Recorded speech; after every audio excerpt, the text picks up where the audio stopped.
As old Xaverians, football has always been a key part of Xaverian life. Tonight, after 100 years, we celebrate the hard work of all those who have gone before us. Our origins can be linked to a few enthusiastic young men.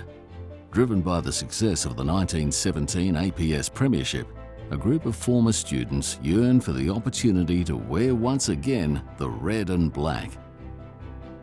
Alan Keane, Dan Webb, Harry Considine and Maurice Quinn toiled away, and through their hard work, the old Xaverians Football Club was formed.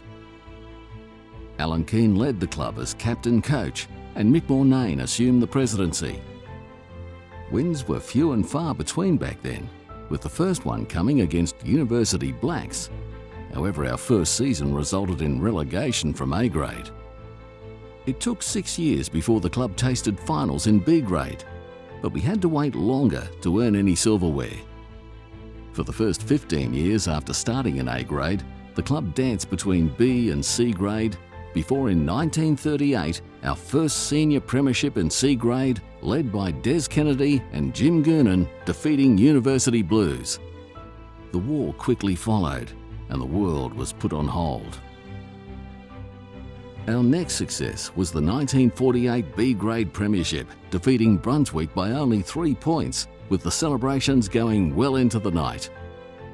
The club continued to rise and fall between grades, but the old Xaverian spirit was always on show. With names like Keane, Rigg, Lockall, Peppard, Zachariah, Forrest, Schrader, Sanders, Ralph, Carroll and many more, the club was always looking to improve. The club faced different challenges then, the Great Depression and World War II. But we endured, and our club continued to grow, winning 83 premierships and providing the opportunity for thousands of men and women to wear the red and black over the last 100 years. The rest of the story can be told by people we know today. 1956, and it was the boom time for football at Xavier. The Olympic Park, as it was called then, was our home ground, which was the old dog track. There was just a group that sort of, I think, with a foundation of a reasonable run through the early 60s. We were competitive in both firsts and seconds. They were in B grade when I took over, and we won the B grade premiership that year. So we were back in A grade, and we stayed in A grade for quite a number of years after that. 62 was the B grade. We got into the grand final in 64 and then got beaten by 4 points or something. They were just good people all around and very keen about the club being better in the amateur competition. It was just a really happy place. Probably the club was run by 3 or 4 of us in those days. John Sanders was very determined to resurrect the club when it went down into the lower grades. But the blokes that were in the club, around the club at that time, was outstanding. Lou Zachariah, he probably kept the club going in the 60s. Thank God we had a good administration and things were looked after. I took over as president in 70 and we had a bad 4 years. The club was sort of on a little bit of an edge then. We had a good group of people around the club, but we just couldn't get it together. Back in 74, we didn't have our own club rooms. We played at Como Park. We trained at the school, and we trained under the lights of motor vehicles parked around the swimming pool. I remember in 1976 when I started off as president, the whole of the Xaverians Football Club was in the boot of my Toyota car. I had an old Toyota 4-door and the boot last, the medical kit, the footballs and what papers there were at that stage were in the boot of the car. Old Zabs wasn't a popular place to go because it was in D grade. So Mick Rush and John Sanders were instrumental in getting the 1973 premiership side to play for the old Zabs. It's a great thing about this club, and I suppose every club, you just have those times when things don't work, and And then suddenly a few key people get involved and it turns around. And there's excitement at that, really, you know. In 1976, we won the D-grade premiership. And that was sort of a bit of a turning point for the club. We won D grade in 76, C grade in 78, B grade in 80 and A grade in 81, in no small measure, I think, due to Michael Green. So we had a very good side, and as history proved, we had the best side. See the faces and the tears on some of the older members that have been there in the whole way up. They've done all the hard yards to get us there, and to actually be able to finally climb and reach the pinnacle was fantastic. The club it seemed to be struggling. You could see it was struggling, especially from a management point of view, and probably not many people, two people trying to do too much work to run the club.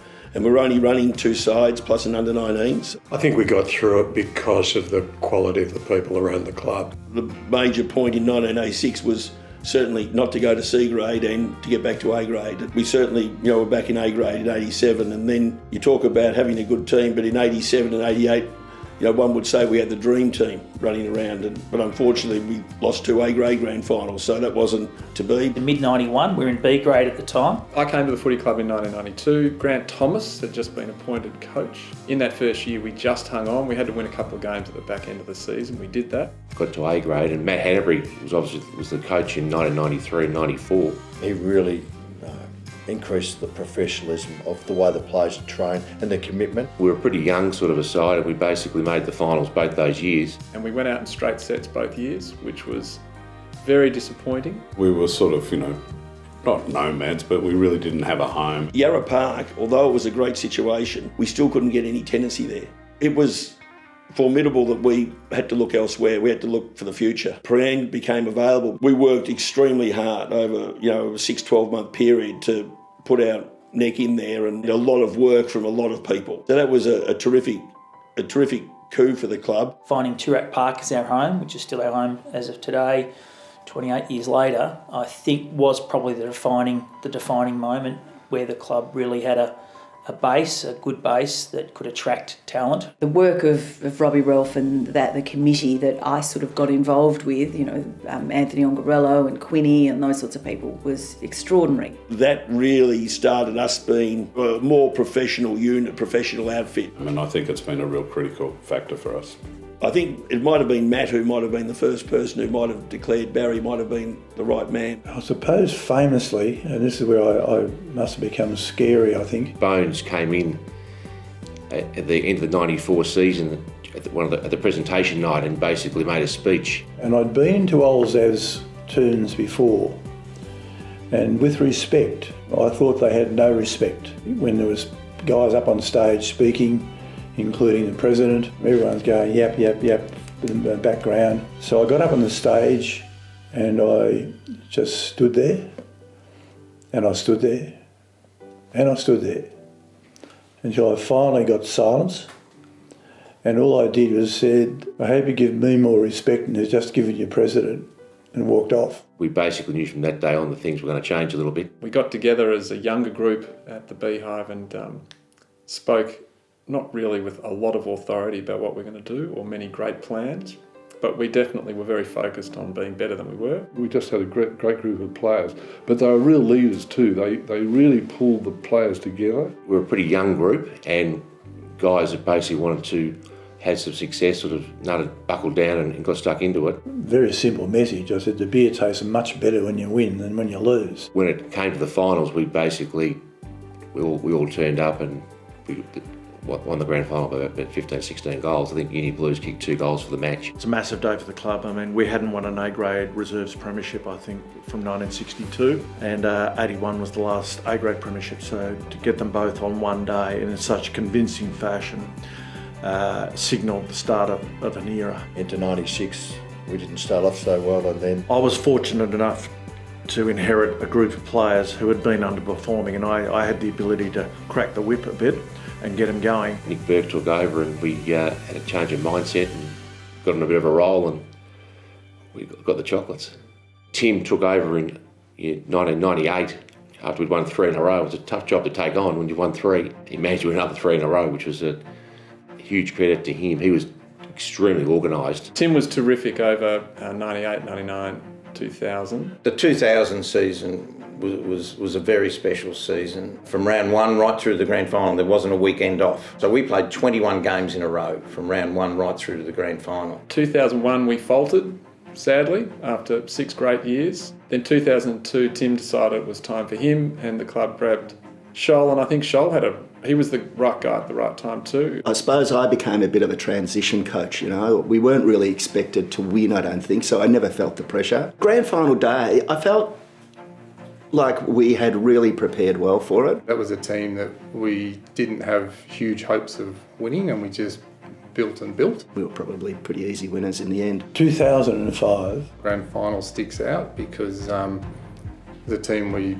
beat that year we'd lost to by over 100 points 2 weeks earlier. It was probably one of the most satisfying coaching wins I was ever associated with. My most memorable moment would be in 2007. I was captain of the A-grade premiership team, and to play with your really close mates that you've played with for a long time. Just capped off another great little period of Barry. And 2009 was amazing because I got to play with a lot of the younger guys. Ended up winning by a couple of points. You know, to go back to back with that sort of playing group with the loss of Clark and Fleming, and I think a couple of others, yeah, it was huge. And all of a sudden had a pretty young group, a few of those older guys moving on. Yeah, Matt Ball stepped up, he's a great captain. You almost had this sort of expectation that we'd go again, that was a pretty disappointing result, 3rd place, even though we were coming off back-to-back flags. 2013 premiership, sort of when you look back on it, you don't realise how sort of dominant, I guess, we were in that year. That was a year that, I mean, everything just clicked and went amazing for us. We sort of didn't have great years, 14, 15. In 2015 we struggled, really struggled, and people's enduring memory of 2015 will be the round 18 game at Old Scotch, the relegation battle. For the old Zavs to be in that space was a scary prospect. We rose to the challenge and got the job done, and then to come back the year later to back it up, it just shows what that was worth. It makes the victories taste even sweeter. I think it just shows what the strength of the club. You can have ordinary years, but you can still take something out of it and set yourself up for success in the future, which I think we just definitely did that year. It was a real stepping stone, I feel, for what was to come in 2016. The 2016 season itself, we were 4 and 5 at the halfway mark. September rolls around and so did we. You know, the grand final day, I mean, we were underdogs. Once we got hit our straps, I think we're in the game, and then I thought, geez, we're right in the thick of it here.